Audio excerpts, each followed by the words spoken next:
Buenas tardes, excelentísima, ilustrísima autoridades civiles y militares, señoras y señores. Como director de esta casa, del CSD, les doy la bienvenida a este centro que una vez más tiene la oportunidad de abrir sus puertas y reafirmar lo que es nuestra identidad, que es el punto de encuentro para el debate y la reflexión sobre aspectos de tanto interés para todos como son las que están relacionadas con la seguridad y la defensa. El CSD, yo creo que es mayoritariamente conocido, pero bueno, fue creado a mediados de los años 60 con el objetivo de aproximar la sociedad civil a la militar, fomentando el conocimiento del mundo de la defensa entre la población y en especial entre las élites intelectuales y políticas. Los procedimientos que utiliza esta casa, que utilizamos para cumplir con esta misión, por favor, ruego los móviles, repásenlo, por favor, antes de empezar. Y más si es el toque de firme, porque no tengo que ir firmes. Bueno, decía que los procedimientos que utiliza esta casa para cumplir con nuestra misión son la celebración de cursos en nuestras instalaciones, el intercambio de profesores y la participación en cátedras conjuntas con las más importantes universidades y fundaciones privadas. Además, desde la creación del Centro Conjunto de Desarrollo de Conceptos, lideramos en su fase teórica la transformación de las Fuerzas Armadas. Como saben, hoy nos reunimos para la presentación del libro que lleva por título Panorama Geopolítico de los Conflictos 2017, publicado por el Ministerio de Defensa y elaborado por el Instituto Español de Estudios Estratégicos. Los analistas del Instituto han producido una obra que, como todos ustedes tendrán ocasión de apreciar, puede presumir de ser continuadora del éxito de los anteriores volúmenes de este clásico del programa de investigación del CSD. La presentación de esta edición del Panorama de los Conflictos permite a los estudiosos e incluso a los lectores neófitos observar la evolución de los cambios en las grandes áreas geopolíticas de mayor interés para España, recorriendo los conflictos más activos y preocupantes para nuestro país. En sus páginas se analizan con profundidad y método diversos conflictos que afectan a nuestros intereses nacionales, que se relacionan directamente con nuestros compromisos internacionales o cuyas consecuencias tienen gran importancia para nuestra estabilidad. El trabajo de los investigadores del Instituto es, como siempre, riguroso, idóneo para la consulta y la lectura pausada y reflexiva. Estamos además presentando el 7º volumen de una serie que sin duda es una gran referencia obligada para despejar las incógnitas de los múltiples conflictos que desestabilizan el panorama estratégico internacional. Como bien dice su coordinador, la serie trata, a mi juicio consigue, hacer un seguimiento actualizado en el tiempo que permita prever crisis futuras y dar herramientas para gestionarlas adecuadamente. Pues bien, finalizo mis palabras reiterando a todos los aquí presentes mi agradecimiento y mi bienvenida a este centro que es su casa y dejándoles con el general Ballesteros, que es el director del Instituto Español de Estudios Estratégicos y coordinador de este Panorama Geopolítico de los Conflictos 2017. Muchas gracias. Muchas gracias, mi general.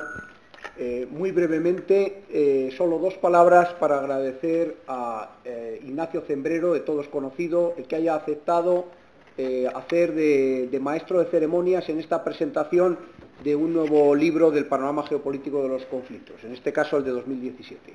Y solo una salvedad para decirles que les habrán dado una cartulina como la que yo tengo aquí, para que todos aquellos que quieran formular cualquier pregunta y han visto todos los conflictos, también les habrán dado un papel donde están todos los conflictos analizados. Cualquier pregunta que quieran formular, por favor escríbanla muy brevemente en esta cartulina, se la dan al conserje y el conserje se la hará llegar a nuestro maestro de ceremonias, a Ignacio Zembrero, para que él vaya agrupando las preguntas y podamos ir rápidamente contestándolas. No quiero ocupar más tiempo y le cedo la palabra ya. Lo mismo, hay gente en el Paraninfo que también pueden entregar, por supuesto, las cartulinas y hacérnoslas llegar por el mismo procedimiento para trasladar sus preguntas aquí. Así que, Ignacio Cembrero, me alegra ver al rector de la Complutense de llegar. Rector, un placer verle por aquí. Ignacio, cuando quieras. Gracias, general. Pues nada, bienvenido también por parte del maestro de ceremonias en el que me he convertido me voy a convertir durante hora y media. Como saben, vamos a hablar aquí del panorama geopolítico de los conflictos 2017, es un repaso a las principales convulsiones del mundo, yo diría un poco el termómetro de las grandes tensiones en nuestro planeta por parte de los analistas del Instituto Español de Estudios Estratégicos, aquellos que trabajan aquí en su sede y otros que son colaboradores asiduos del Instituto. Esta es la 7ª edición, me permito recordar, empezó en 2011 y si echamos la vista atrás, pues yo diría que el conflicto que más ha ocupado hasta ahora, sin lugar a dudas, a los analistas es al que a mí también me parece el más grave, el más importante en nuestro planeta, que es Oriente Próximo en general y no limitado a la cuestión palestina. 19 veces ha sido abordado, el siguiente en el ranking es el conflicto entre la India y Pakistán, y en buena medida Cachemira, 13 veces, y después ya entramos en lo que yo llamo el patio trasero de España, el patio trasero del sur de Europa, el Sahel, ha sido abordado 8 veces, aunque sospecho que lo que está pasando ahí, la importancia que tiene en los próximos años, seguirá siendo abordado con mucha intensidad. En la edición que se presenta hoy aquí se abordan, en esta puesta de largo anual del Instituto, se abordan 16 temas, 16 conflictos.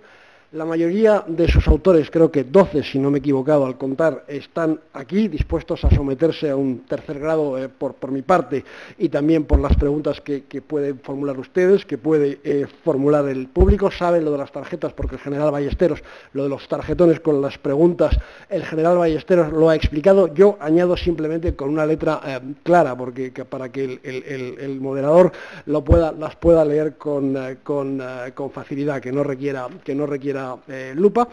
Hay, como decía, 4 autores que aquí no están porque por diferentes razones, por razones profesionales, no pueden estar con nosotros. Me gustaría simplemente mencionarlos. En primero, el coronel José Luis Cabello, autor de un exhaustivo análisis sobre el Cáucaso; el coronel José María Santé Aval, autor de un análisis también sobre Nigeria, que está evidentemente en el libro y en el documento que ha sido colgado en la web. ¿Sigue funcionando? Sí. Se llama Nigeria, elenco de conflictos. ¿No? Pues está encendido, pero lo volvemos a intentar. Sí, yo creo que ahora vuelve. Bueno. Bien, pues esperemos que siga. Bueno, he mencionado ya a 2 de los que no han podido hasta ahora estar aquí. Tenemos también al coronel Pedro Sánchez Serraev, que es autor de los mares de Extremo Oriente, nuevo paradigma de la reconfiguración del orden mundial. Y después también tengo que mencionar, ¿sigue sin funcionar? Y está en verde, ¿eh? Sí. Puedo pasarme eventualmente. Si no, al otro. Bueno, si no, me pasaré al Sí, funciona, ¿no? Creo que sí. ¿A medias?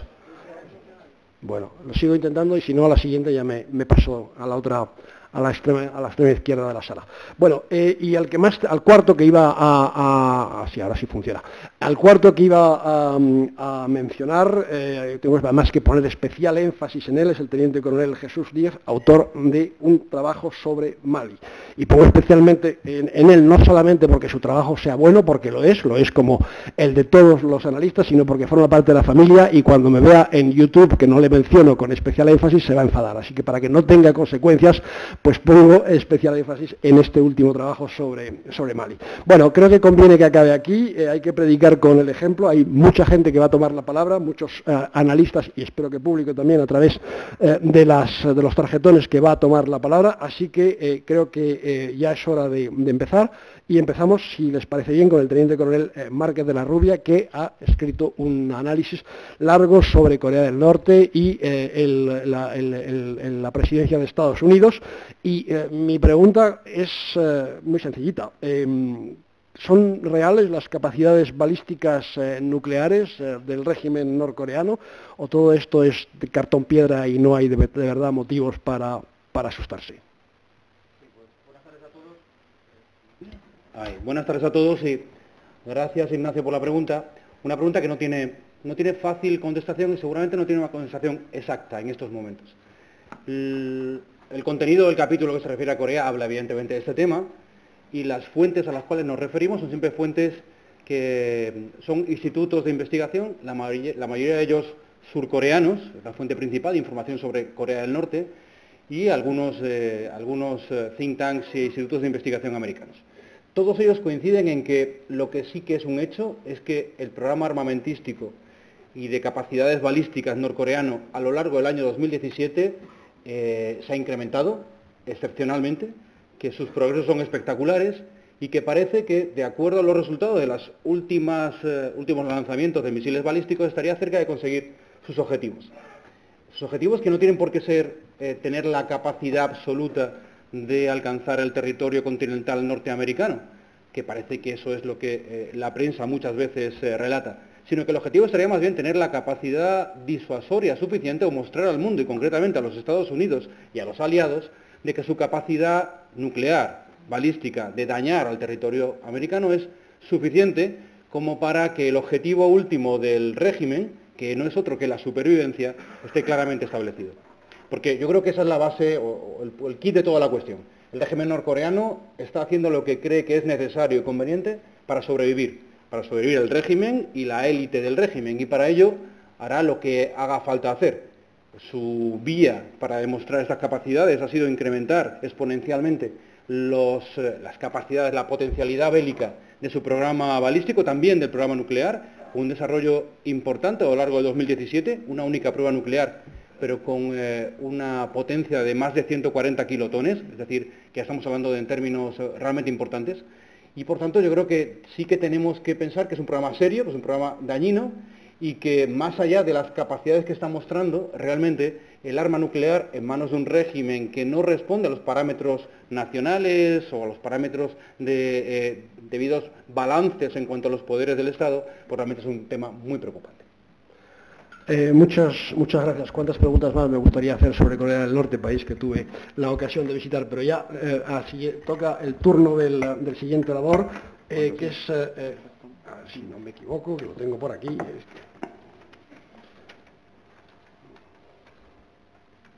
Sí, es el analista, es muy fácil, al final es el orden de la mesa, el analista Blanca Palacián, que ha escrito evidentemente sobre Somalia, país azotado por la sequía y por el hambre, especialmente en los últimos meses. Entonces, mi pregunta es, ¿podría Al-Shabaab, la organización terrorista que predomina en Somalia, ganar adeptos, reclutar gracias a estas nuevas circunstancias, a estas circunstancias que se han agudizado en Somalia? Gracias, Ignacio. Yo creo que la posibilidad existe. En sequías anteriores, Al-Shabaab mantuvo una política de restricción del acceso humanitario, lo cual pues le granjeó muy pocas simpatías y, bueno, como cualquier otro grupo, de las lecciones aprendidas, parece que en esta nueva catástrofe humanitaria está entendiendo que un papel, una campaña con un tono más humanitario le favorece enormemente, ¿no? Y sí, está haciendo uso de esta herramienta, ¿no? Con reparto de agua y de alimentos. Si bien es cierto que su capacidad está muy reducida y asimismo sucesos como el último atentado tan terrible en Mogadiscio le han quitado mucho apoyo. Pero realmente las condiciones tan complicadas que vive la población somalí y de especial manera la juventud, ¿no? Con el hambre, con el desempleo, con muy pocas esperanzas y muy pocos medios, pues ponen ante nuestros ojos un caldo de cultivo casi perfecto para ganar adeptos y el reclutamiento. Lo que sí que se está potenciando es el reclutamiento de niños, ¿no? Siempre que los grupos terroristas se ven especialmente hostigados, hacen mayor uso de la infancia y, bueno, la posibilidad existe. Yo creo que no es muy probable que suceda en este año, pero bueno, ver venir. Muchas gracias, Ignacio. Muchas gracias, Blanca, gracias por respetar también el tiempo que os sin partido. La siguiente pregunta es para el coronel Pardo de Santayana, que ha escrito sobre el conflicto de Ucrania, pero más que preguntarle directamente por el enfrentamiento a través de actores interpuestos a veces entre Rusia y Ucrania, yo quería preguntarle si la dedicación de la OTAN y también de la Unión Europea a Ucrania y a este conflicto detrae esfuerzos, detrae de lo que tenemos en el sur de Europa, lo que tenemos en la otra orilla del Mediterráneo. En definitiva, si al sur de Europa el conflicto ucraniano nos perjudica porque la OTAN y la Unión Europea pues pierden un poco de vista los problemas que hay al sur del Mediterráneo. Buenas tardes a todos ustedes. Muchas gracias, Ignacio, por la pregunta. Yo estoy convencido de que la respuesta a esta pregunta es sí. Desgraciadamente, el conflicto de Ucrania puso en marcha un proceso por el cual el enfrentamiento entre el mundo occidental y la Unión Europea contra la Federación Rusa y la desconfianza mutua no han dejado de crecer. Y como consecuencia de ello, la atención estratégica que están dedicando nuestros países al conflicto del Este, la mirada hacia el Este de la preocupación estratégica de los países de Occidente a los que pertenecemos, está evitando que se dedique todo el esfuerzo que creemos que debería dirigirse hacia los problemas que existen en el sur, que con el paso del tiempo serán cada vez más difíciles de abordar, habiendo una diferencia sustancial, en mi opinión, muy importante, y es que con el conflicto del Este se puede encontrar un interlocutor, se podrían encontrar puntos de acuerdo, mientras que el gran conflicto que pudiera producirse en el Sahel, si la situación sigue desestabilizándose y se produce la bomba demográfica de la que tantas veces se ha hablado, es un espacio geográfico en el que es muy difícil encontrar interlocutores. Incluso los interlocutores válidos que existen son estados débiles con los cuales las negociaciones que se pueden hacer, los acuerdos y los esfuerzos conjuntos que se pueden hacer, se obtienen rendimientos muy bajos. Y por tanto, yo estoy convencido de que sería bueno para el mundo occidental hacer un esfuerzo para evitar que este grado de crecimiento de desconfianza siga creciendo y que el nivel de enfrentamiento se mantenga, siga creciendo. Muchas gracias. La siguiente pregunta es para la analista María José Izquierdo, que ha escrito sobre un conflicto eterno, que es el de Cachemira, que no acaba nunca. Entonces, la pregunta también es muy sencilla.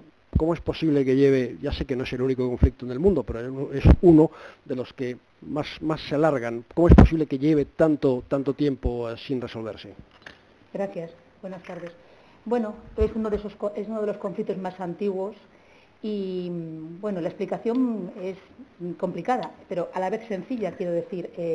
Cachemira es un valle de 200.000 kilómetros cuadrados que hereda una disputa territorial desde la subdivisión del continente indio, desde la creación de Pakistán, es decir, es un territorio de una herida que se disputan en este momento nada menos que una parte del territorio Pakistán, otra parte la tutela india y otra parte China, quiero decir. Hay dos potencias claramente nucleares, enemigos tradicionales. Es además una zona de encrucijada de religión, etnias. Es una zona que es el paso, que sufre el paso de los terroristas que vienen a Afganistán. Es decir, es un territorio que tiene todas las condiciones para que el conflicto no se pueda cerrar. Son dos países que están encastillados en posiciones de defensa de una identidad territorial, identidad religiosa, y en esa herida que viene, no olvidemos que Pakistán y China se han enfrentado en guerra en 3 ocasiones, en esa herida no aceptan ni la mediación de Estados Unidos ni la mediación de China. Nadie cede ni un ápice de su territorio. La población civil vive permanentemente militarizada. India tiene algo así como 8.000 soldados o 10.000 soldados en la línea de control. Los ataques es un goteo permanente de ataques a la sociedad civil y, como digo, en esa herida abierta, pues el terrorismo que viene de Afganistán y el terrorismo islamista está echando sal, porque cada vez incrementan los ataques, cada vez las redes sociales fomentan más el terrorismo y cada vez los líderes terroristas son más jóvenes, como el famoso Wani de 23 años que consiguió en una manifestación pues que mataran a 200 personas. Entonces, es una solución difícil porque son dos posiciones absolutamente encontradas y que la diplomacia tampoco ha funcionado hasta ahora. Muchas gracias. La siguiente pregunta es para el coronel Emilio Sánchez Roja, que ha hecho un trabajo sobre el Sinaí, la península del Sinaí. Yo había leído unas cuantas cosas sobre el Sinaí, sobre el auge de Daesh, de la organización terrorista Daesh, pero he visto algo que me ha sorprendido en su obra, en su trabajo, en su análisis. Nos habla del tráfico de órganos humanos. Cuéntenos, por favor, cómo se produce. Muchas gracias por esta específica pregunta, Ignacio. Es un tema, ese tema más desconocido. Sin duda ninguna, todo el mundo sabe que Egipto es el centro de gravedad del mundo árabe, que lo que pasa en Egipto influye en todas partes, y que ha sufrido el terrorismo en los años 70, 80, 90. En el siglo XXI se desplaza al Sinaí. Ahí hay una lucha sin cuartel entre las Fuerzas Armadas, dos cuerpos de ejército y, por otro lado, los grupos terroristas apoyados por agentes externos. Pero la pregunta va en otro sentido. Paralelo a ello, hay un tráfico de seres humanos que va, en principio, desde los conflictos en África hasta Israel, impresionante. Impresionante, uno de los más crueles que hay en el mundo. Les cobran por salir de Somalia y les cobran por vivir cuando llegan al Sinaí. Pero es que además, si la familia no tiene dinero, sus órganos son vendidos y son extraídos allí mismo en la península del Sinaí. Hay ciertos actores, hospitales muy conocidos, que van allí y recuperan ciertos órganos para los cuales le hacen una serie de pruebas. Realmente es uno de los aspectos, quizá no es el aspecto Mollar, pero para mí sí el aspecto más cruel de este conflicto, que de por sí es largo, interminable, de acción, reacción, acción, interminable, pero extremadamente cruel. Muchas gracias, Ignacio. Muchas gracias. La siguiente pregunta es, van llegando aquí a buen ritmo los tarjetones con las preguntas. Bueno, el siguiente orador es el general Miguel Ángel Ballesteros, cuyo análisis está dedicado al Kurdistán iraquí y al referéndum. Recuerdo a algunos políticos nacionalistas catalanes, empezando por Artur Mas, poniendo aquello como auténtico modelo en una entrevista que dio a la televisión del Kurdistán iraquí, el referéndum de autodeterminación. Bueno, al final, ¿qué consecuencias ha tenido? ¿En qué ha quedado ese referéndum que se celebró en el Kurdistán iraquí? Bueno, pues muchas gracias, Ignacio, por la pregunta. La primera consecuencia es que, consecuencia de haber resistido bien al Daesh, los kurdos iraquíes no solo han mantenido intacto su territorio, sino que han sido capaces de ganar territorio que antes no les pertenecía, que formaba parte de la parte árabe. Esos territorios se llaman territorios en disputa. Bueno, pues la primera consecuencia detrás de la celebración del referéndum el 25 de septiembre fue que Bagdad manda a su ejército a recuperar esos territorios en disputa y automáticamente el Kurdistán reduce su extensión en un tercio más pequeño ese Kurdistán. Segunda consecuencia, 120.000 kurdos que vivían en esos territorios en disputa se tienen que ir a territorio kurdo puro, con lo cual se provocan 120.000 desplazados en esa zona. Tercera consecuencia, es un territorio muy rico en petróleo. Entre ellos está Kirkuk.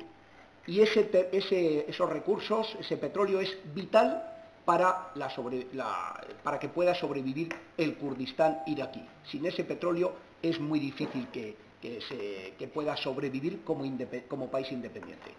Otra consecuencia, que el Kurdistán, que tenía el apoyo internacional por cómo se había comportado frente a los terroristas, ha perdido todo ese apoyo porque nadie quiere un Kurdistán independiente. Y la última consecuencia, según explica Talabani, que es el opositor al presidente kurdo Barzani, teníamos una oportunidad de negociar una mayor autonomía camino de una independencia y así, por haber celebrado un referéndum ilegal, hemos perdido todo y hemos vuelto a un territorio más pequeño y en peores condiciones. Muchas gracias. La siguiente pregunta es para el capitán de navío, Ignacio García Sánchez, sobre Xi'an. Me gusta mucho el título de su análisis, Xi'an, el dragón frente a su peor pesadilla, terrorismo, separatismo y extremismo. Pues nada, quería preguntarle si el desafío gira al sistema socialista que impera chino, por lo menos teñido de socialismo, cada vez menos socialista, pero teñido de socialismo, ¿es algo coyuntural o es algo existencial? ¿Es que va a tener Beijing que vivir o convivir mucho tiempo con este reto, con este desafío? Muchas gracias, Ignacio. Bueno, la verdad es que el desafío yo creo que es un desafío coyuntural actualmente, globalmente, al que se enfrenta China, pero yo creo que en una posición absolutamente de ventaja, intentando sintetizar al máximo posible y conociendo que todo el análisis geopolítico tiene matices. Realmente China vive ahora un momento ideal. Después de la bancarrota de Lehman Brothers el 13 de octubre de 2008, la crisis de la democracia occidental, los sucesos que están ocurriendo ponen a China en un momento realmente que se enfrenta a ese desafío desde una posición absolutamente de ventaja. Los populismos nacionalistas, Estados Unidos, India, Indonesia, Rusia, la crisis política de Europa, la corrupción en Brasil, deja a China como el verdadero, ahora mismo en el panorama internacional, como un elemento de referencia, un elemento de, digamos, de estabilidad. Y además es que el problema de Xinjiang, el problema de los uigures, tiene dos factores: el salvajismo que ha desarrollado el terrorismo de Daesh y el efímero califato de al-Baghdadi, ha creado una esfera, digamos, una posición de que realmente esos tres demonios, esos tres males que siempre ha identificado la Constitución china y el elemento chino, son realmente una amenaza existencial para la globalidad.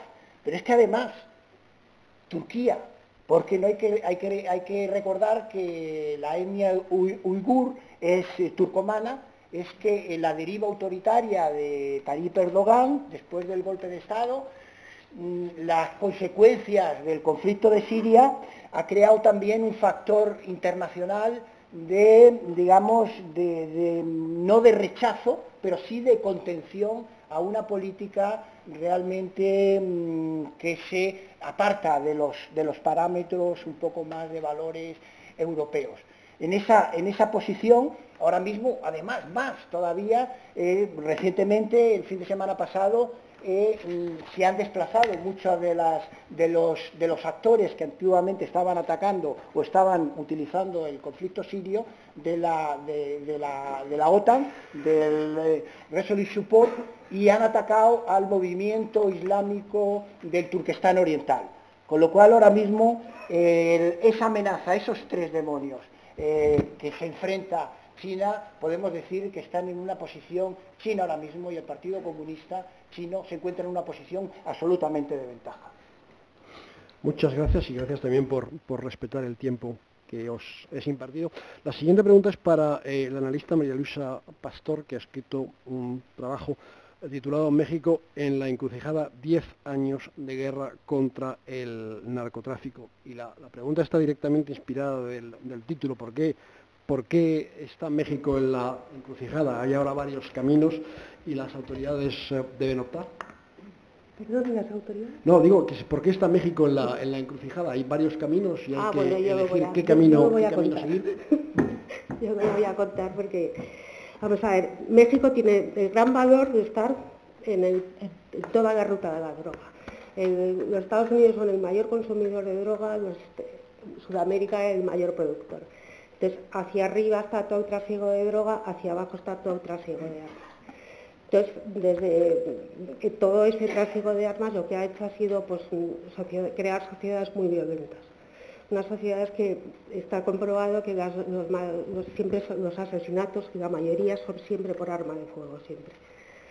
Entonces, desde hace una década, los cárteles de la droga se han hecho muy poderosos y entonces para contrarrestar ese poder, el gobierno lo que hizo fue incrementar presupuesto y también sacar el ejército a la calle. Pero entonces ha habido mucha incautación de droga, de armas, e incluso se han decapitado muchos cárteles de la droga, pero esto ha tenido también unas consecuencias negativas. Entonces, los cárteles no han desaparecido, simplemente se han atomizado. Entonces, al reducir esas capacidades, lo que han hecho ya no pueden vivir solo de la droga. Entonces, lo que han hecho ha sido incrementar su elenco de crímenes. Entonces, van a extorsión, tráfico de armas, de drogas, últimamente también de obras de arte, robo de combustible, en fin. Entonces, ¿qué pasa? Que toda esta diversificación lo que hace es complicar muchísimo la labor de las fuerzas de seguridad, porque les combina una especialización que no tienen. Y por otra parte el ejército se está desgastando mucho porque sus cuadros pues, no han sido preparados para eso y se está deteriorando su imagen. Además, el resultado pues tampoco es muy halagüeño, porque en esos años se habla de 150.000 muertos como daños colaterales. 37.000 desaparecidos, 35.000 desplazados, y la tasa de homicidios ha subido muchísimo, de 9,5 que estaba en 2005 a 16 homicidios por cada 100.000 habitantes en 2016, y cuando la tasa mundial es de 7 homicidios. Entonces, México verdaderamente solo no va a poder luchar contra todo esto, pero tampoco está teniendo mucha ayuda, porque la iniciativa Mérida que tenían en la época desde 2007, que les dieron 400 millones anuales, luego se ha ido reduciendo año a año, ya el año pasado fue de 135 y ahora pues ya no se sabe ni de lo que va a ser, porque con el vecino del norte que dice que va a utilizar esos fondos para la construcción del famoso muro, pues, no sé en qué va a acabar la cosa. Muchas gracias. Muchas gracias. La siguiente pregunta es para el coronel Juan Mora, que ha escrito sobre Níger, baricentro de los conflictos, es el título, Níger, baricentro de los conflictos.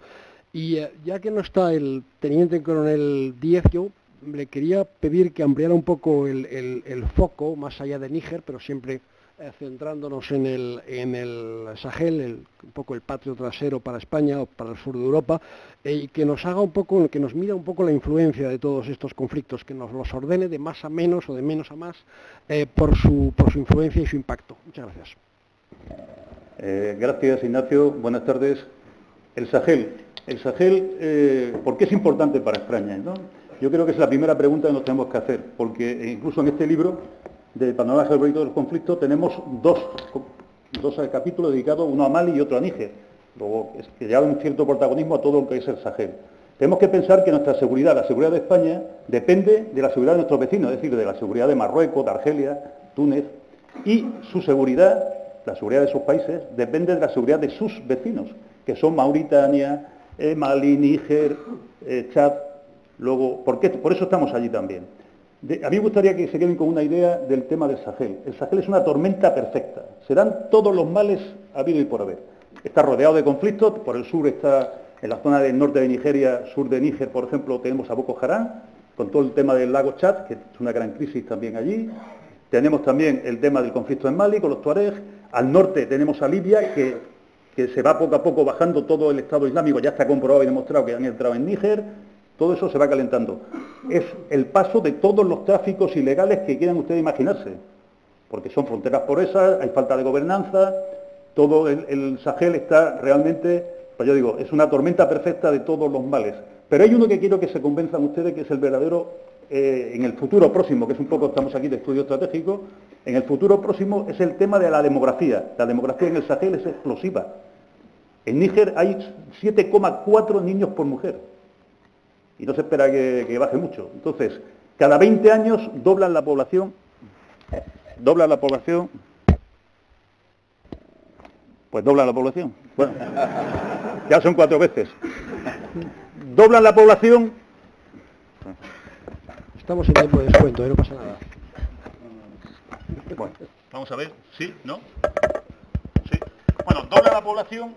Supone que ahora mismo, por ejemplo, en Níger hay 20 millones, dentro de 20 años hay 40 millones, pero con una salvedad, una característica muy grande en todos los países de África en general y en el Sahel en particular. A día de hoy el 60% son jóvenes, menores de 25 años, 60. En un futuro próximo serán 70, 80. Imagínense si ahora vienen todas las inmigraciones que puede dar, etcétera. Todo el volumen doblará el volumen de migraciones en 15, 20 años.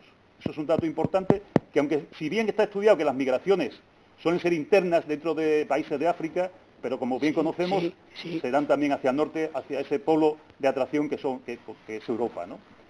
Pensar siempre en una juventud desilusionada, desesperanzada, que necesita una esperanza, algo. Eso será fácil de manipular por radicalismos y por todo ese crimen organizado, todo lo que hay allí. Muchas gracias. Gracias, coronel. Y la siguiente pregunta es para el coronel Ignacio Fuente Cobo, que ha escrito sobre Yemen, claves de Yemen, una guerra olvidada, una guerra absolutamente olvidada, pero que le vamos a por lo menos desempolvar o desenterrar durante un rato. Quería preguntarle al coronel, ¿se están librando Arabia Saudí e Irán en esa parte de la península arábiga una guerra a través de actores interpuestos, una especie de proxy war? Gracias. Sí, buenas tardes.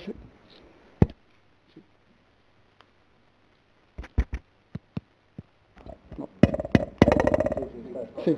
Bueno, buenas tardes y gracias por la pregunta, Ignacio. El Yemen es una de las pequeñas grandes guerras del mundo árabe, donde efectivamente se está... Sí, no, tampoco. Sí, está verde.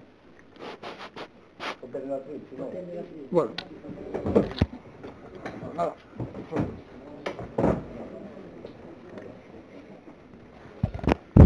Sí, buenas tardes.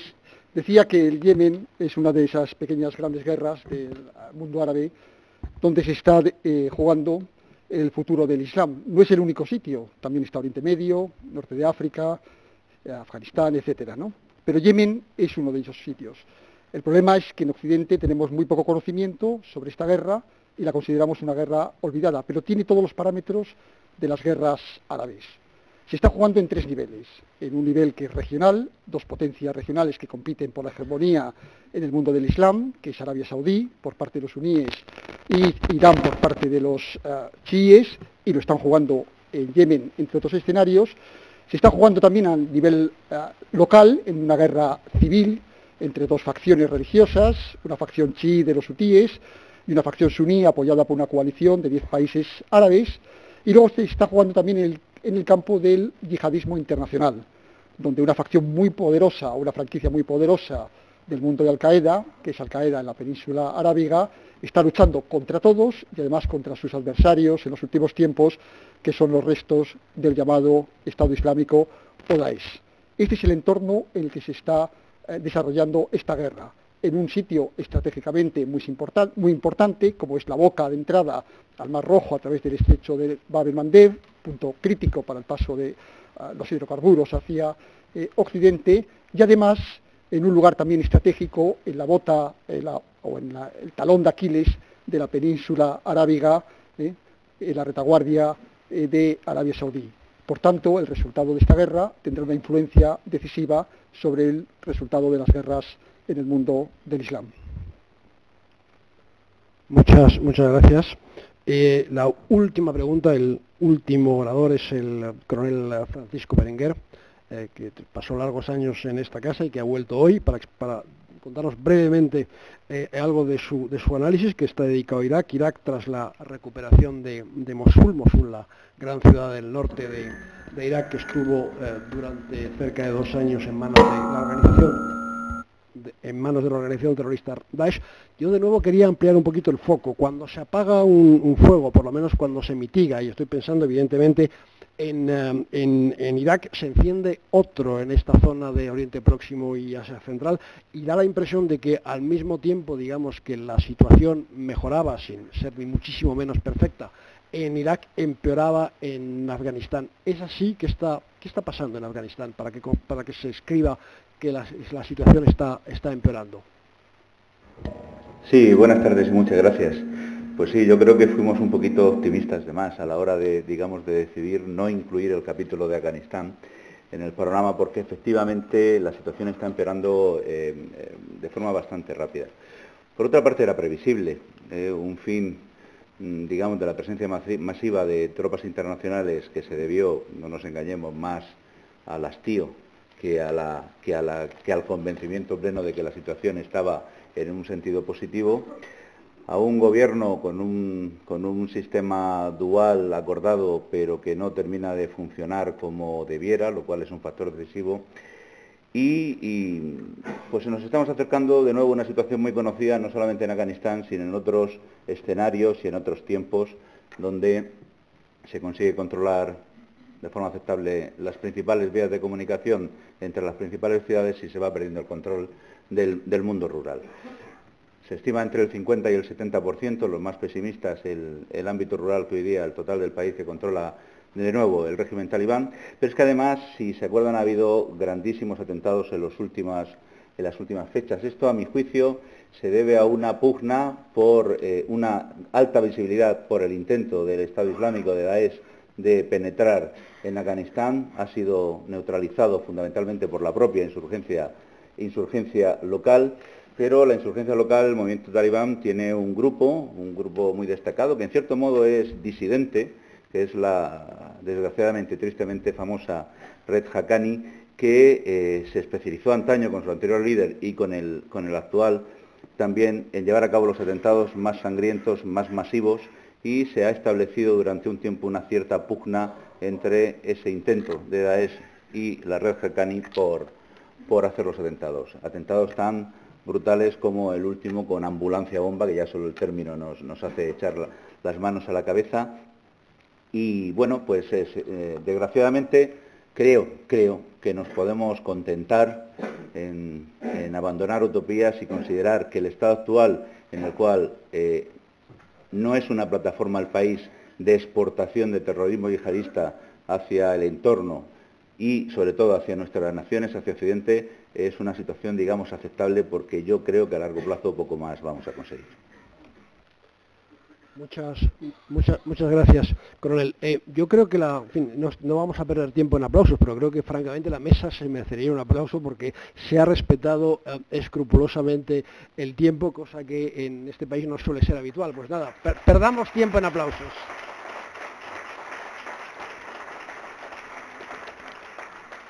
Pero añadiré que también es en parte mérito del moderador. Bueno, gracias. Bueno, y nada, os pido simplemente, hay muchísimas preguntas, voy a intentar encontrar un cierto orden, o poner un cierto orden en las preguntas. También os pido concisión con las preguntas, porque yo creo que cuantas más pueda formular, preguntas del público evidentemente, y cuantas más pueda haceros llegar, pues más interesante será esta sesión que tenemos que acabar a las 7:30. La primera pregunta es para María Luisa Pastor Gómez, firmada por Carlos Gijón. No todas las preguntas están firmadas, pero esta sí. ¿Qué cambios pueden condicionar las próximas elecciones presidenciales en México con relación a la lucha contra el crimen organizado y entiendo que también contra el narcotráfico? Bueno, vamos a ver, en México hay un partido que podía ser un equivalente a Podemos y hay gente que está muy contenta de que saliera, pero los cambios de gobierno tienen sus dificultades. Es decir, el PRI gobernó México durante 71 años seguidos y llegó a un modus vivendi, una convivencia con el narcotráfico, donde nada se salía y todo estaba más o menos balanceado. ¿Qué pasó? Que llegó el PAN, y al principio no, pero más adelante, en el 2000, pero ya en el gobierno segundo del PAN, en el 2006, de Felipe Calderón. ¿Qué pasó? Que este fue el que desató toda la guerra contra el narcotráfico, y además lo que hicieron ya fue entrar en todos los ayuntamientos. Es decir, la droga no tiene tanto poder a nivel nacional como sí a nivel local. Ellos mueven alcaldes, ponen y quitan, pero no tienen tanta capacidad a nivel nacional. Entonces todo eso se rompió y de ahí ha venido mucho problema. Muchas gracias. Pasamos ahora a una pregunta anónima sobre el Sinaí, dirigida evidentemente al coronel Emilio Sánchez de Rojas.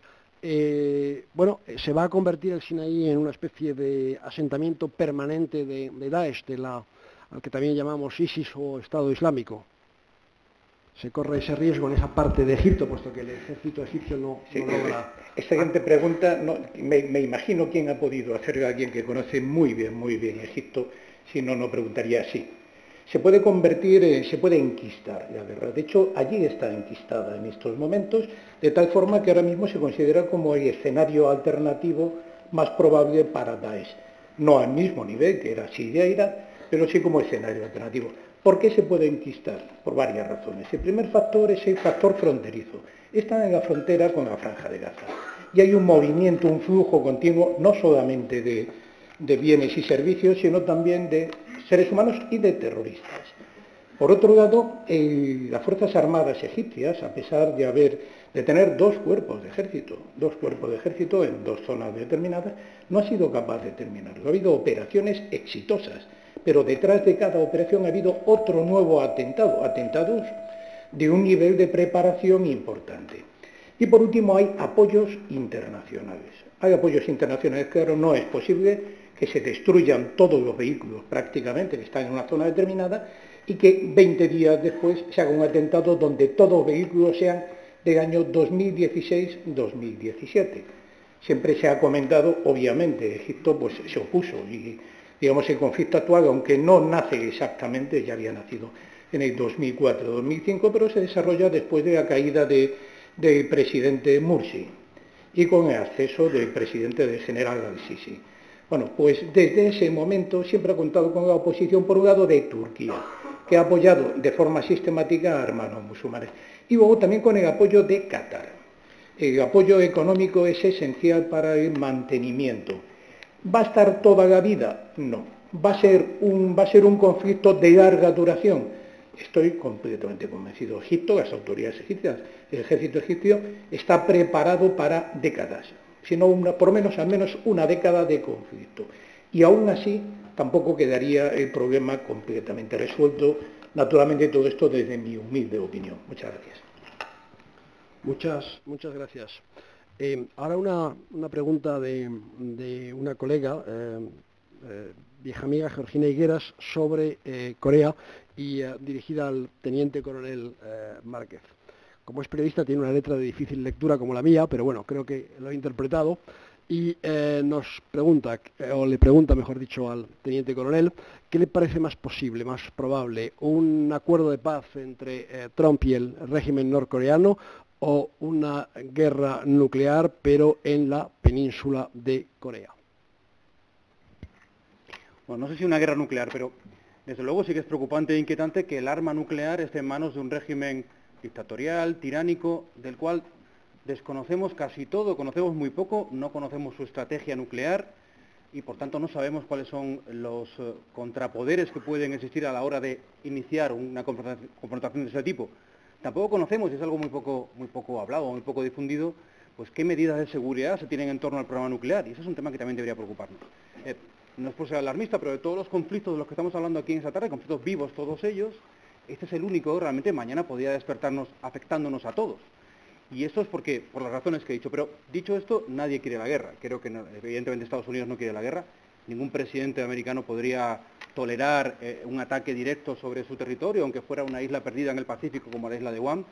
Pero ningún presidente americano va a desencadenar una guerra nuclear por una violación del Tratado de No Proliferación o porque pues, el programa armamentístico de Corea del Norte esté en un grado mayor o menor de desarrollo. Tampoco la quiere China, que no quiere un conflicto nuclear en su frontera, y mucho menos quiere el aluvión de refugiados que podrían venir detrás de ese conflicto nuclear. No la quiere evidentemente Corea del Sur ni Japón, que se verían directamente afectados por las consecuencias del ataque norcoreano, y tampoco Estados Unidos allí, que tiene más de 30.000 efectivos en la zona. Por lo tanto, realmente no la quiere nadie. ¿Qué es más probable? Pues realmente estamos en un momento decisivo en este campo. Parece que Corea del Norte por fin ha conseguido, de alguna forma y en algún límite, los objetivos de disuasión del que hablaba antes en mi primera pregunta, en la primera exposición.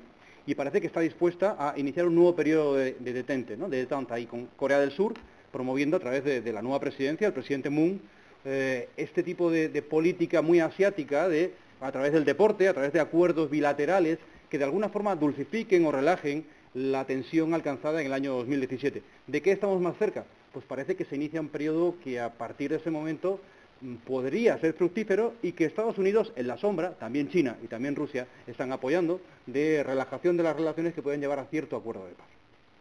Muchas gracias.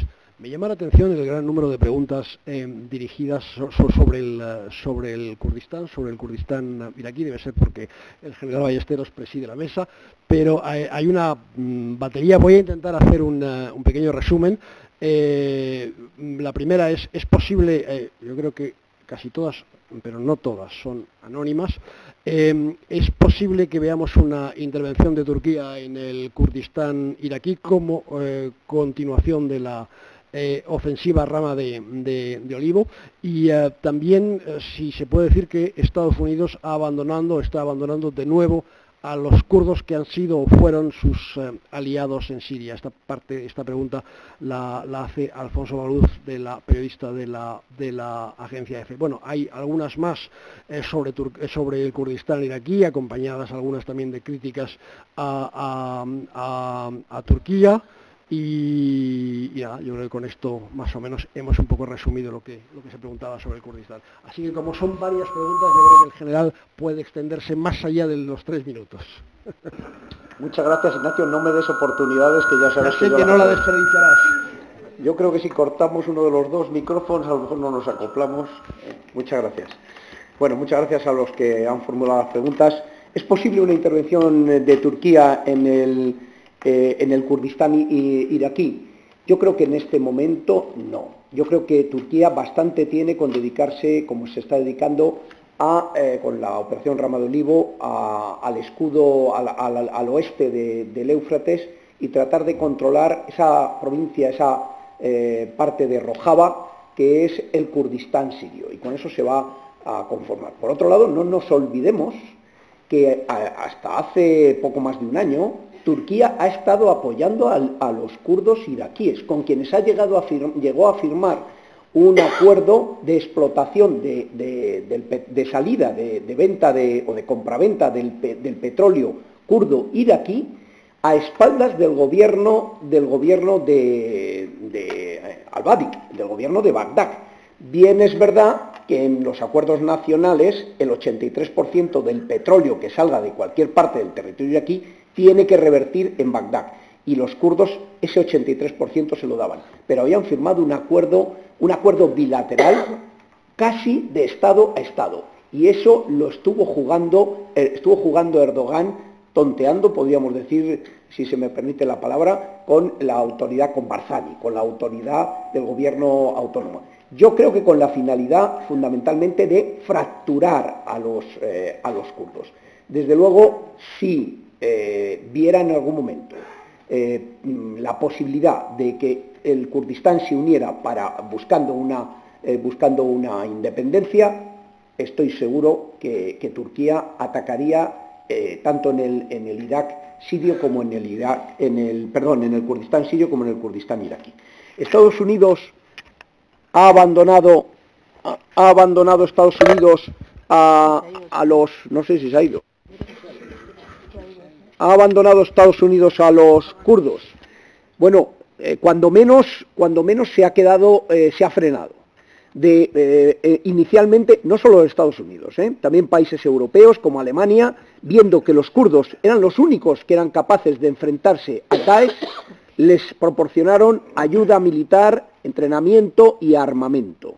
Y viendo en Siria Estados Unidos que la única forma que tenía de que todo el territorio no cayera en manos del régimen de Bashar al-Assad y apoyado por Rusia, también todavía hay un porcentaje del territorio de las fuerzas democráticas sirias que están apoyadas por Estados Unidos. Pero Estados Unidos sabe que solo la posibilidad de un Kurdistán independiente es encender una mecha en un polvorín como es Oriente Medio, que encendería nada menos que la guerra en 4 países. Así que rápidamente han dado marcha atrás, y al presidente Barzani le advirtieron que desconvocara el referéndum del 25 de septiembre porque por ahí no iba a ir a ningún lado. Como él siguió adelante, le han dejado tirado. Pero yo no lo achacaría la culpa a la administración Trump ese dejarle tirado, Alfonso, sino a que era un disparate el referéndum. Y en este caso el referéndum era consultivo y era para forzar una negociación durante 2 años con el gobierno de Bagdad. No era para declarar la independencia unilateralmente. Gracias, general. Pues, puesto que estamos con el general Ballesteros, vamos a seguir con él. Hay varias preguntas sobre temas que no han sido tratados, y yo entiendo que en una obra de estas características evidentemente hay que elegir, pero como hay 3 o 4 sobre el mismo tema, simplemente una pregunta que formula, por ejemplo, Carla Bello, pero que también formulan otras personas que me han hecho llegar, que nos han hecho llegar tarjetones, y preguntan que por qué en la lista de conflictos no figura, por ejemplo, el Sáhara Occidental, que afecta a la estabilidad del norte de África, en definitiva, que afecta de bastante cerca a España. Sí, a la hora de elegir, hay 80 conflictos en este momento en el mundo, más o menos abiertos. Consideramos un conflicto bélico cuando hay más de 25 muertos al año en el conflicto. Pero en total, entre conflictos congelados o conflictos con muertos, hay más de 80. Hay que elegir. El conflicto del Sáhara Occidental está latente desde finales de los años 90, desde que se terminó de construir el tercer muro y la derrota militar del Polisario se produce de facto. No hay posibilidad de una solución militar de la mano del Frente Polisario. Y hay solo una posibilidad de llegar a un acuerdo, que es la negociación y buscar soluciones diplomáticas. Entonces es un conflicto bastante congelado. Es verdad que en el último año, en la franja al final del Sáhara, por tratar de construir por parte de Marruecos la carretera que lo uniera con Nouakchott, ha habido problemas y se metió la RAF, la República Árabe Saharaui, en una franja pequeña, y ahí hubo un conato de conflicto, pero eso se congeló y Marruecos entendió que era mejor retirar las tropas y olvidar un poco ese proyecto antes que desencadenar un nuevo conflicto abierto. Este es el motivo por el que no se ha abordado. Y ya, si se quiere saber algo del conflicto, aquí hay 2 grandes expertos, uno es el coronel Fuentecobo y otro es el propio Ignacio Zembrero, que conocen bien el conflicto. Muchas gracias. Bueno, voy a aprovechar el privilegio de ser moderador para hacer justamente una pregunta al coronel Ignacio Fuentecobo relacionada con Yemen.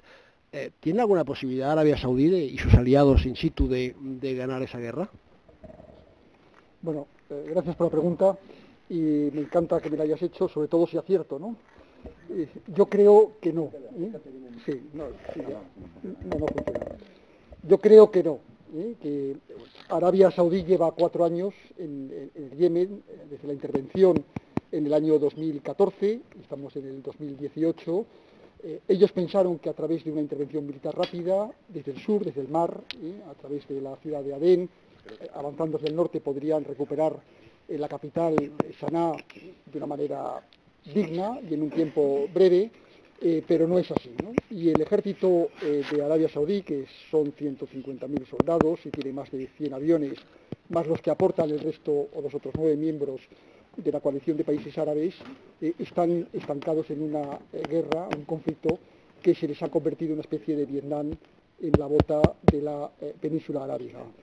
Para empeorar las cosas, en los últimos tiempos, incluso en su retaguardia, les ha surgido una rebelión con el alzamiento a finales del año pasado y el triunfo hace 2 semanas de los grupos separatistas de Yemen del Sur, que han ocupado la gran capital del sur, la ciudad de Adén y otras ciudades, y han puesto en riesgo el teóricamente gobierno legítimo de la comunidad apoyado por la comunidad internacional del señor Hadi, y por tanto también en riesgo el éxito de la coalición árabe.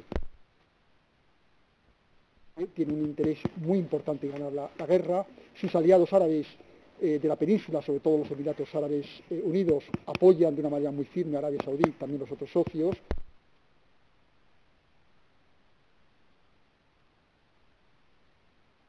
Campos de batalla. Hoy por hoy no está ganando Arabia Saudí. Muchas gracias, coronel. Hay una pregunta que yo creo que firma Emilia. de Rojas, en fin, me falta un apellido, pero como no tenía un padre médico no consigo leer fácilmente la letra. Ah, perdón, sí, pues yo había leído Emilia, pero no, Emilio, entonces, disculpas, todo tipo de disculpas. Pero yo creo que, bueno, está dirigida al conjunto de la mesa en realidad, porque Irak, Libia, Afganistán, Siria, y la pregunta es, ¿estamos mejor o peor que antes de las intervenciones militares? Las intervenciones militares que empiezan, bueno, en Afganistán en el 2001 y después se continúan en Libia y en Siria, etcétera, etcétera. Pero bueno, en Libia hay una responsabilidad directa de los países europeos, especialmente Francia y el Reino Unido. ¿Ahora estamos mejor o peor, coronel?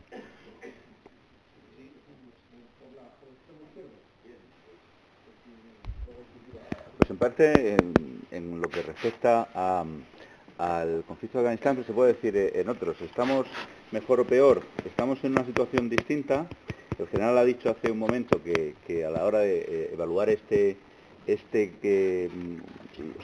qué conflictos entran en un volumen del panorama geopolítico de los conflictos, hay que elegir, mi general, si no recuerdo mal, has dicho entre los 80, actualmente más o menos tal. Yo me temo que la naturaleza del conflicto ha mutado desde hace un tiempo, continúa mutando, y quizás si nos encontramos aquí dentro de 10 años, el director que sea en ese momento del instituto tendrá elegir entre los 125 conflictos que haya en ese momento, pues porque la victoria militar prácticamente ya como concepto no existe, y la transformación de muchos de estos conflictos en una amalgama donde los grupos de los señores de la guerra, milicianos, se imbrican de forma clara con el crimen organizado, con el narcotráfico, con el yihadismo en las zonas proclives a ello, etcétera, etcétera, hace que sea muy difícil trazar la última línea. La línea del comienzo del conflicto, evidentemente, sí.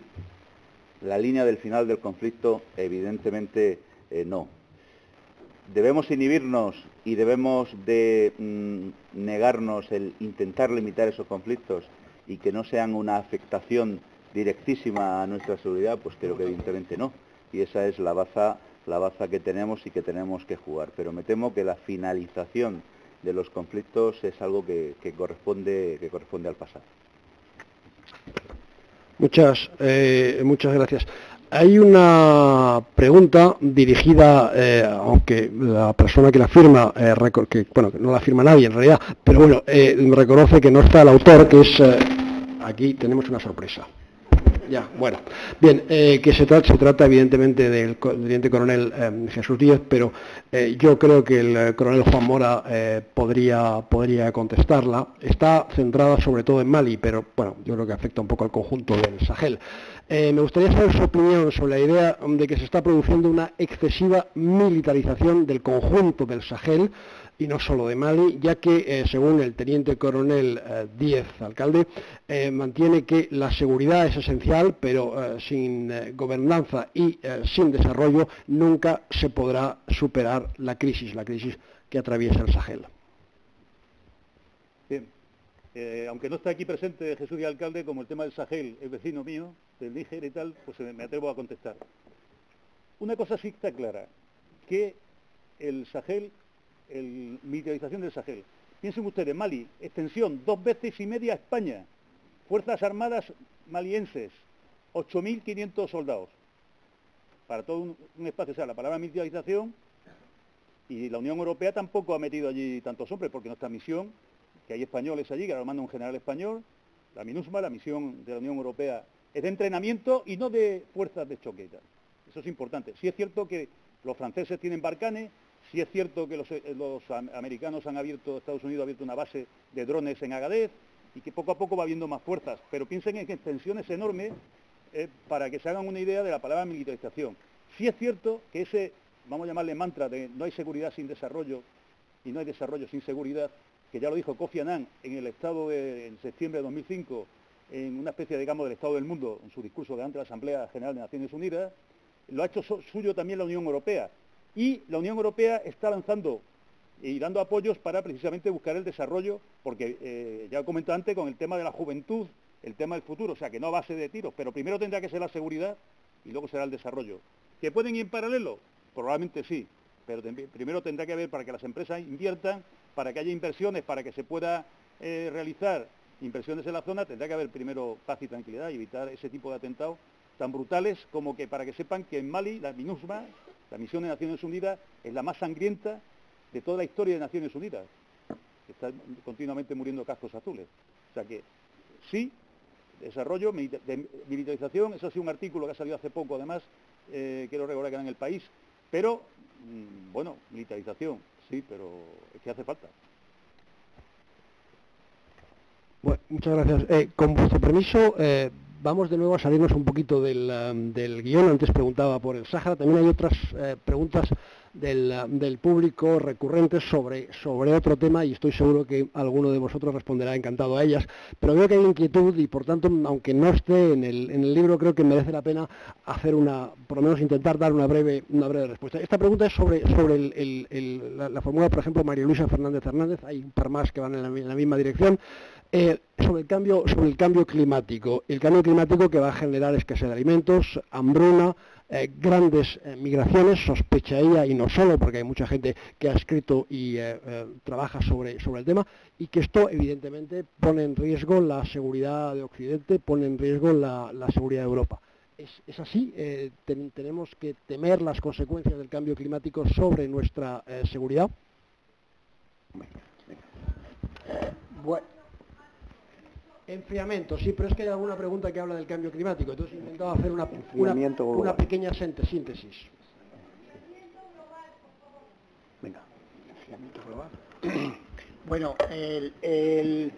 el tema enfriamiento global, bueno, ahora mismo lo que sí se está produciendo debido al fenómeno asociado y conocido por cambio climático es, digamos, la mayor recurrencia de fenómenos meteorológicos extremos, que ocurren tanto en el factor de, digamos, de olas de calor, de periodos secos, de desertificación de zonas, y ocurre también en el lado de, bueno, pues lluvias torrenciales, momentos de enfriamiento y olas de frío producidas además, y sobre todo yo me imagino que está un poco ambientada esta pregunta o focalizada por la ola de frío que se ha producido en la costa este americana, que ha sido tremenda. Pues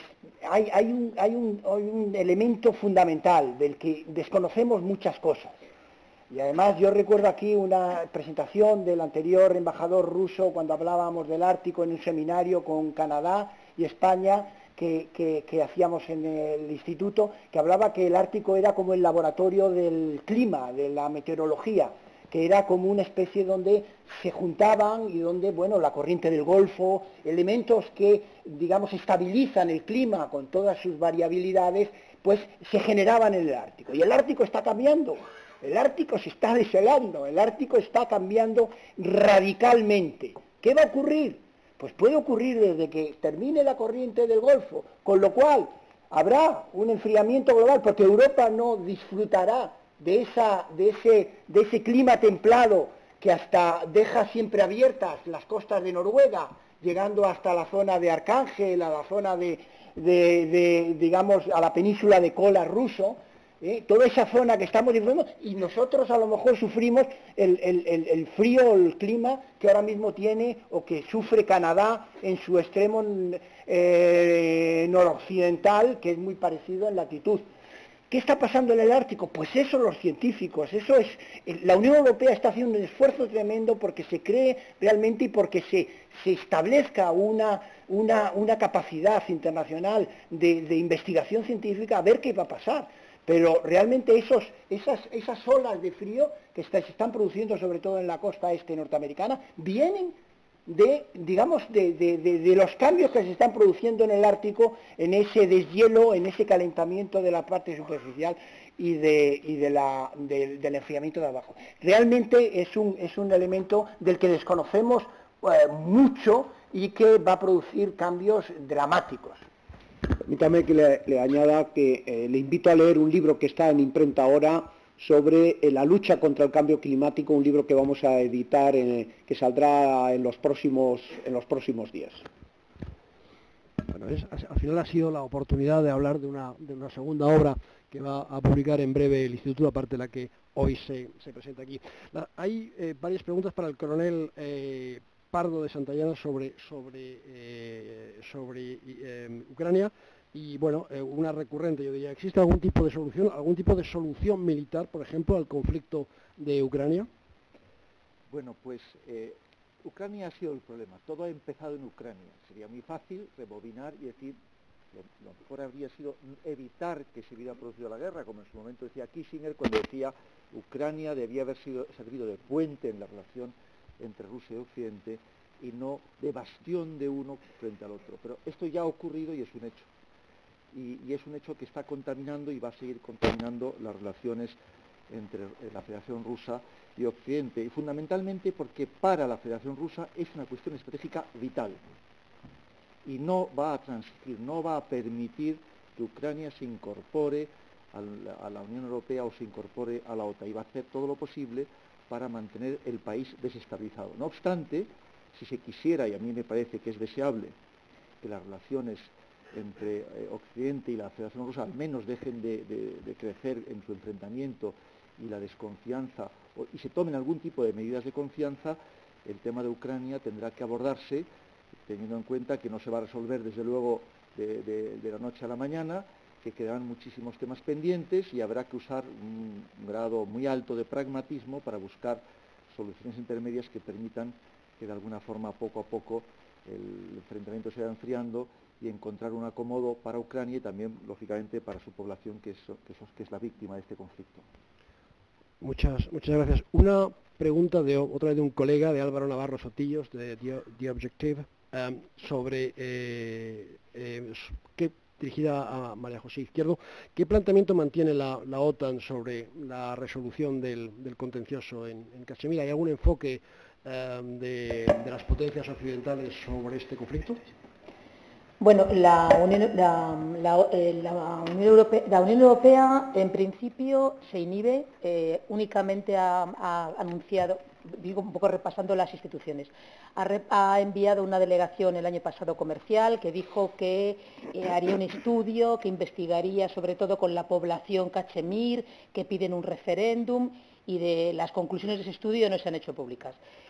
Por otro lado, hay una misión internacional que no se ha llegado nunca a retirar, y poco más, porque la cuestión es que lo terrible de ese conflicto es que los analistas y muchos investigadores llegan a la conclusión de que las conversaciones de paz son absolutamente inútiles, porque la espiral y el canon de violencia en que se vive es conversaciones de paz. Los dos ministros, el ministro indio, el ministro pakistaní, se reúnen, acuerdan retirar tropas de la línea de control, cambiar a la población. A continuación, un ataque terrorista, otra vez se ponen soldados, y en ese canon se repite sistemáticamente, y cada vez que hay una víctima civil, a continuación hay una respuesta militar.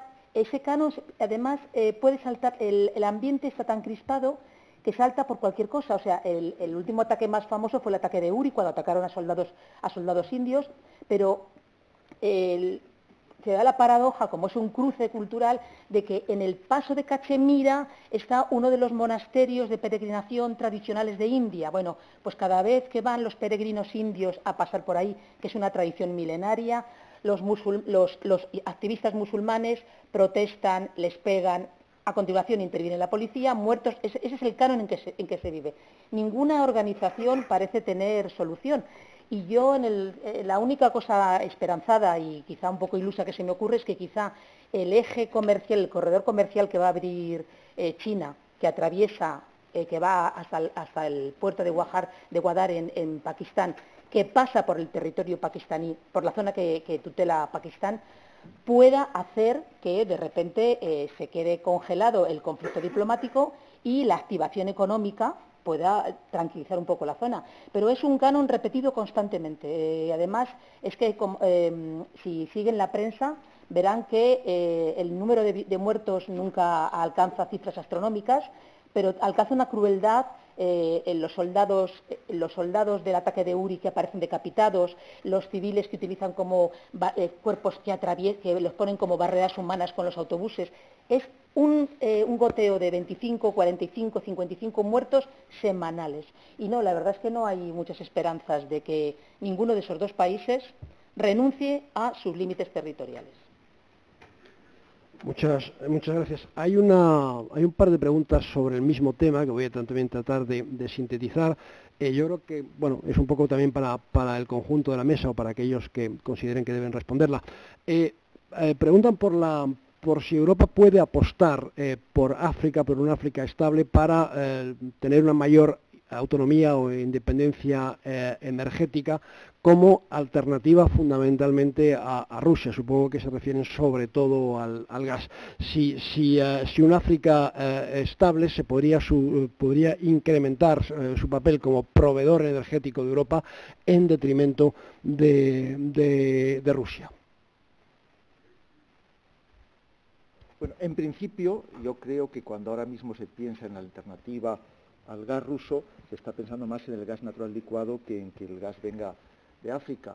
En principio, tal como se ve la situación, no hay un horizonte muy claro de que vaya a mejorar mucho la situación del gas de África, pero hay espacio, hay posibilidades de que pudiera haber una mejora en la situación del gas africano, y a muy largo plazo se podría pensar, a lo mejor, pero yo creo que no se está pensando en hacer grandes infraestructuras que trajeran gas desde Nigeria o desde otros lugares de África. Yo, por tanto, creo que la alternativa al gas ruso está mucho más en el gas natural licuado, pero las diferencias de precios son tan marcadas que más bien está Rusia ganando la batalla, y este último año, 2017, ha crecido el volumen de gas exportados de Rusia a Europa en vez de disminuir.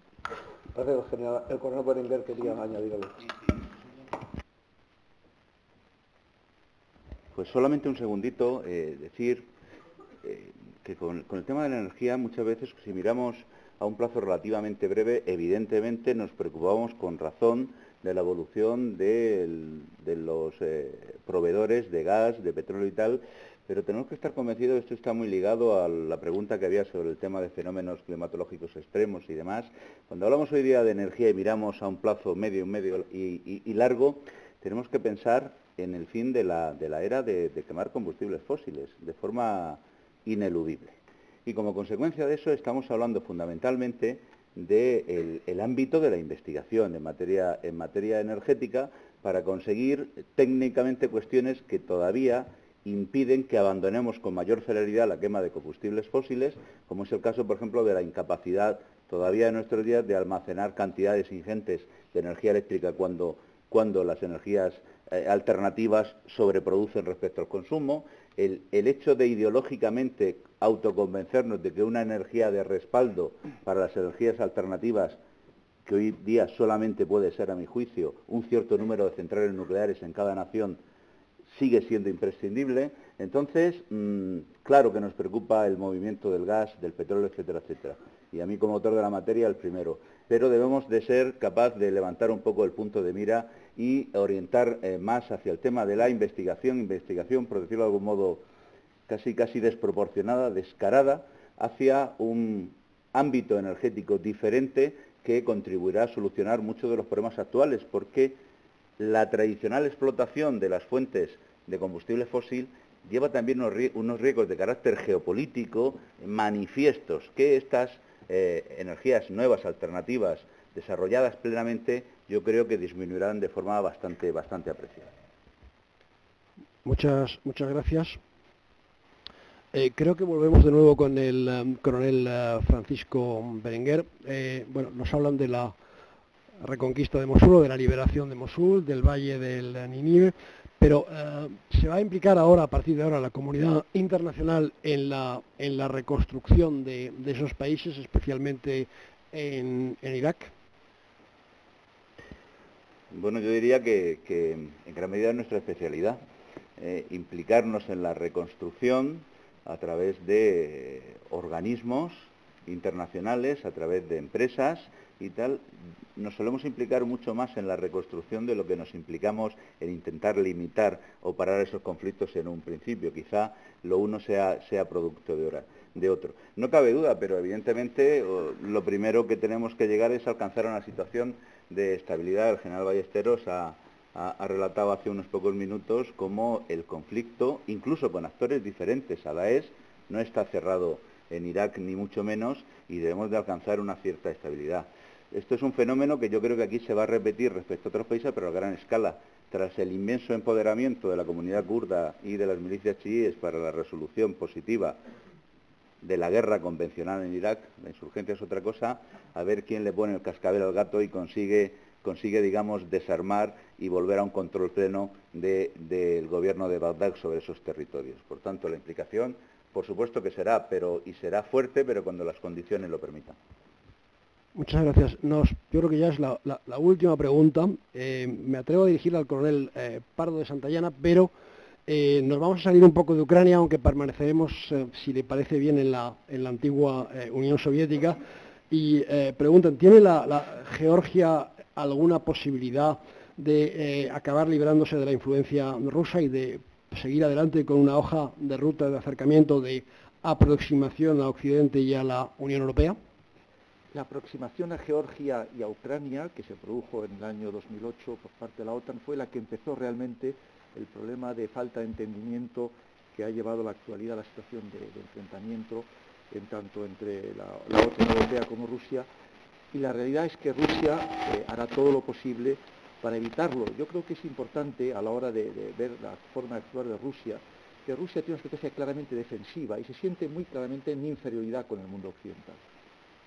Como consecuencia de esta inferioridad en el ámbito convencional, en la que la diferencia es abismal entre el poderío militar occidental y el ruso, está utilizando todo tipo de estrategias alternativas y más o menos quiere lanzar el siguiente mensaje al mundo occidental.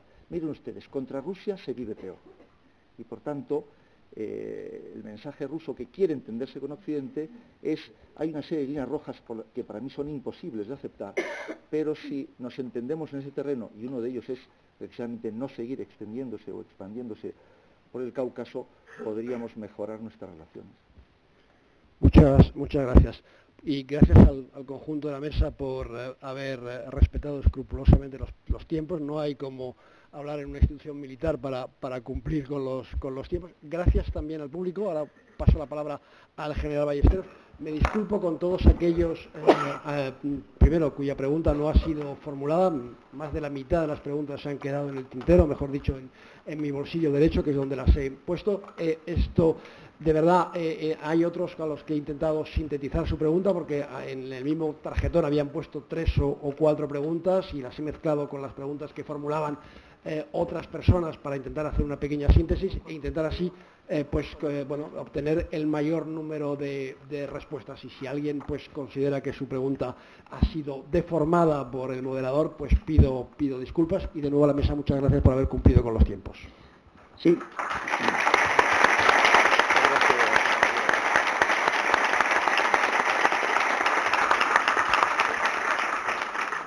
Agradezco al moderador su labor y sus palabras, y pido disculpas a todos ustedes y sobre todo a los que nos están viendo desde el Paraninfo, porque en lo militar no siempre las cosas funcionan bien. También la tecnología a veces se indisciplina y ha habido problemas con el sonido, por lo que yo pido disculpas. Les quiero agradecer su asistencia aquí con nosotros. El libro lo pueden descargar tanto en versión PDF como en versión en publicación electrónica a partir de mañana sin ningún problema en la página web del Instituto, y yo les animo a que lean por lo menos aquellos capítulos que les puedan ser de interés, y agradezco a todos los que han colaborado en la elaboración de este libro, que ya es tradicional en el Instituto, a los que están sentados aquí, a los que no han podido venir porque están autores que están fuera, y también a los que no se les ve, pero hacen una labor encomiable que sin ellos no podríamos hacerlo, como es la parte de maquetación, administración, etcétera, etcétera. Y muy especialmente les quiero agradecer a ustedes y a los jóvenes que hoy han querido compartir con nosotros el nacimiento de una criatura más del Instituto. Muchas gracias.